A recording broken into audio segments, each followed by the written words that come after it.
Bom dia, Ah, meu nome é Sérgio, tudo bem com vocês? Eu sou terapeuta, eu trabalho com dependência química, alcoólica, outras compulsões não relacionadas ao uso de droga, né? Eu tenho um paciente aqui que é compulsivo por jogo, né? Perdeu o controle da vida, né?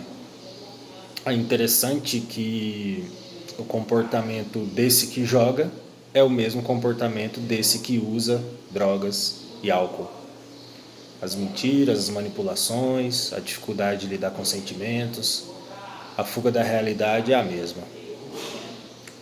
A decadência física, mental e espiritual é a mesma. Claro que mais lento, mas é a mesma.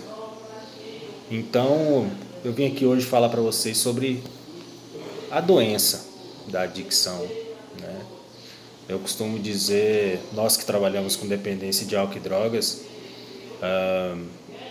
costumamos dizer que o problema não é droga, o problema não é o uso de drogas em si.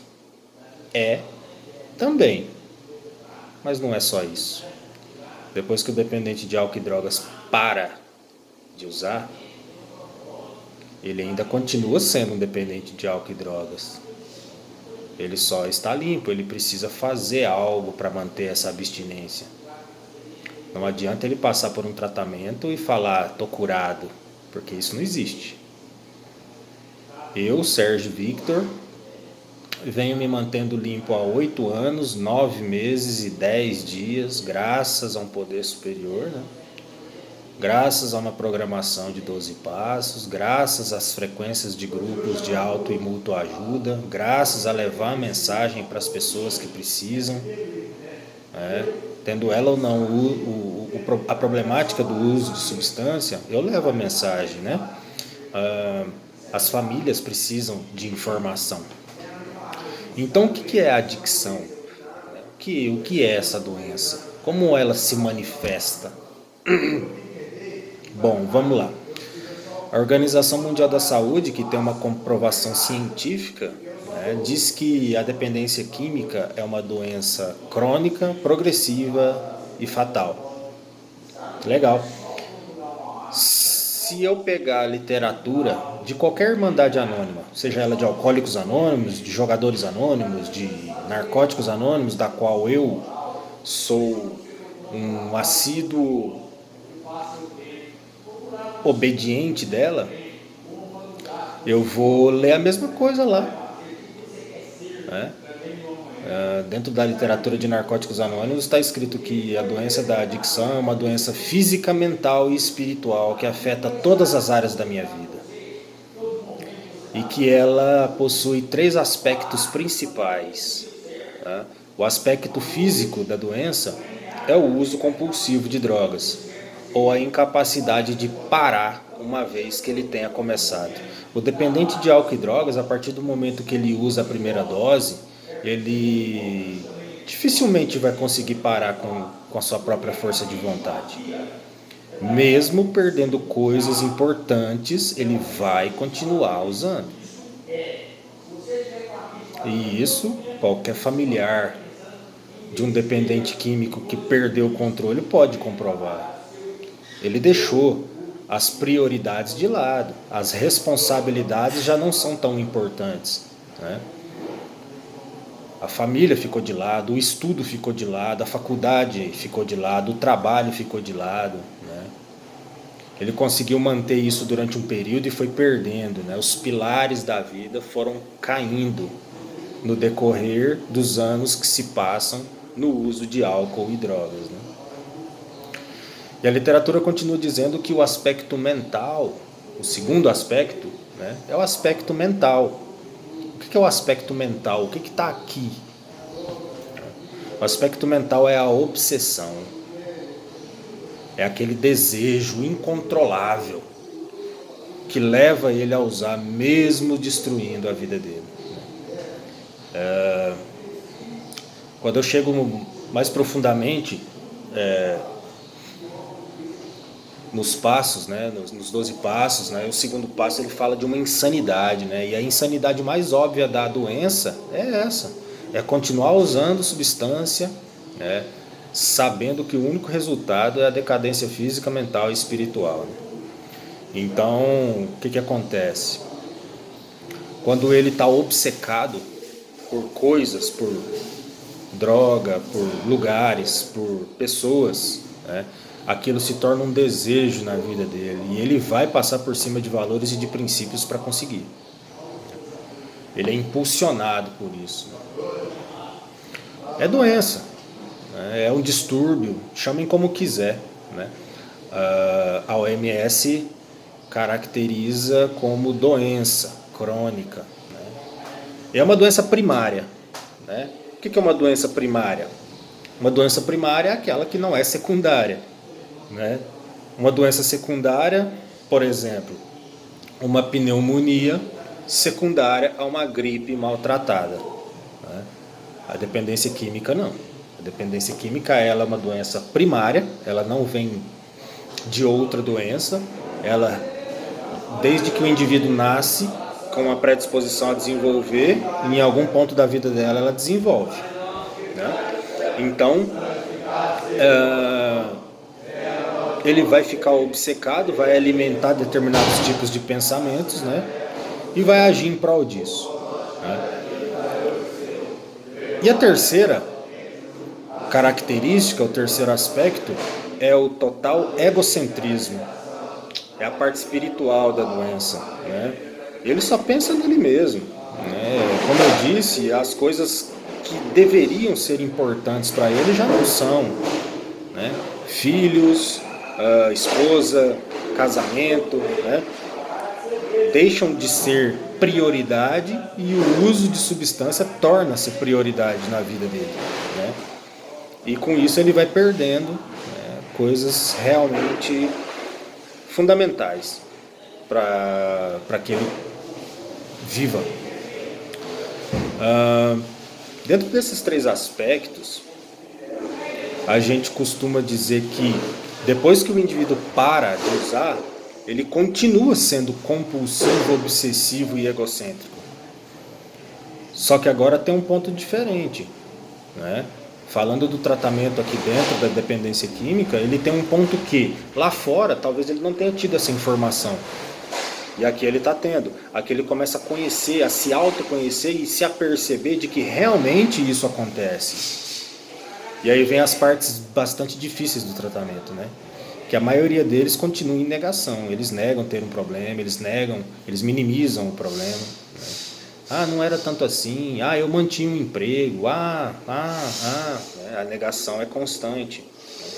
O primeiro passo de qualquer literatura, de qualquer programação, ela fala de uma admissão. É necessário que o indivíduo faça a admissão de que existe um problema pré-instalado, né, e comece a quebrar essa negação. Né.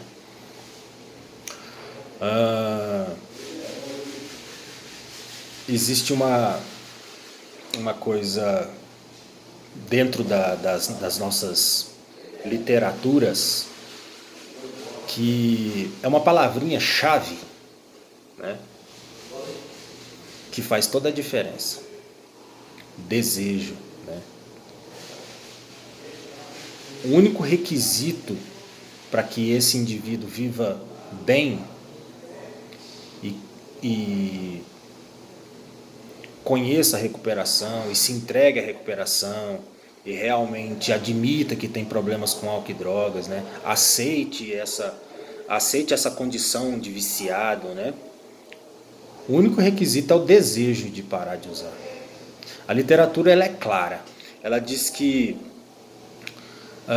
nas nossas histórias e na nossa experiência de tentar levar a mensagem de recuperação ao adicto que ainda sofre, há uma dolorosa realidade da vida que surge constantemente. Um adicto que não queira parar de usar, não vai parar de usar. Pode ser analisado, aconselhado, persuadido, pode-se rezar por ele, pode ser ameaçado, surrado ou trancado, mas não irá parar até que queira parar. A única coisa que pedimos aos nossos membros é que tenham esse desejo. Com ele acontecerão milagres, mas sem ele estarão condenados. A literatura é muito clara e eu vejo isso acontecer no dia a dia, né? Não só aqui dentro da clínica, mas também lá fora.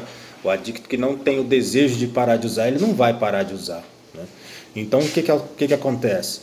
Ele precisa de, digamos, expandir esse desejo no coração, né? Falando de mim, né, eu já tinha o desejo de parar de usar quando eu estava usando droga.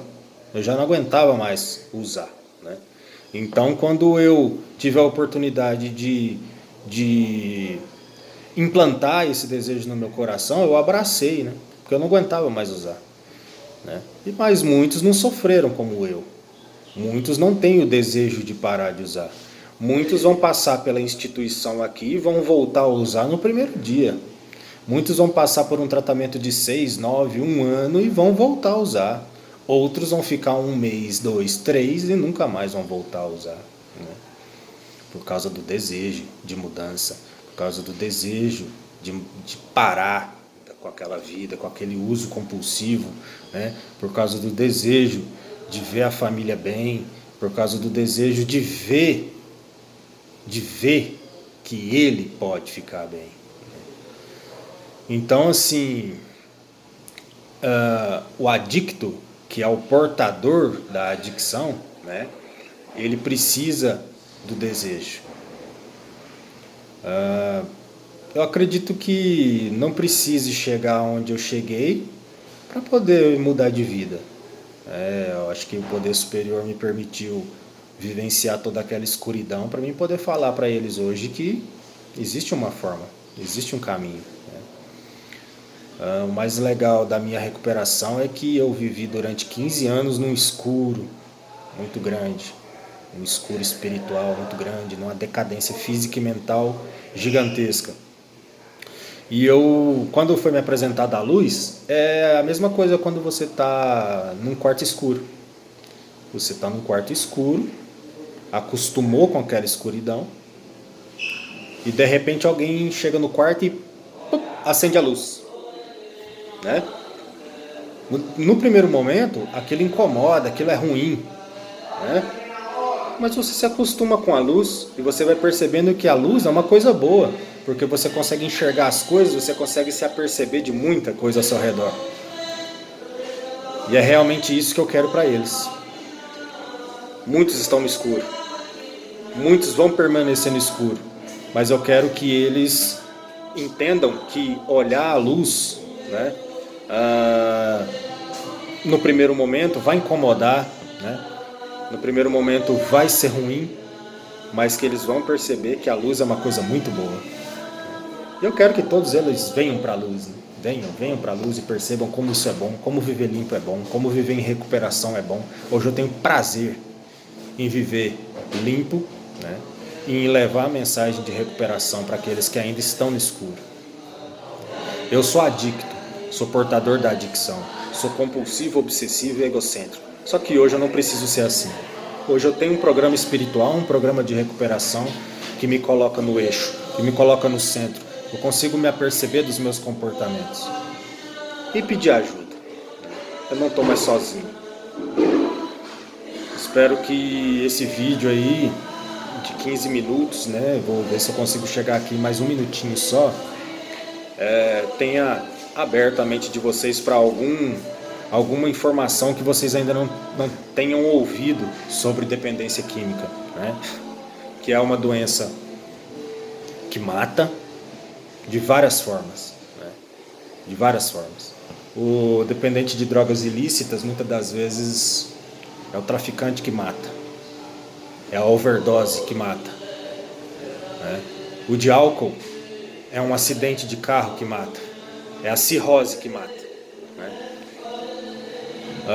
Mas a pior morte é aquela morte em vida, aquela que eu vivenciei durante algum tempo, morto-vivo, né? E eu não quero isso mais para mim. Obrigado por vocês assistirem o vídeo, né? Curtam aí, né? Comentem, né?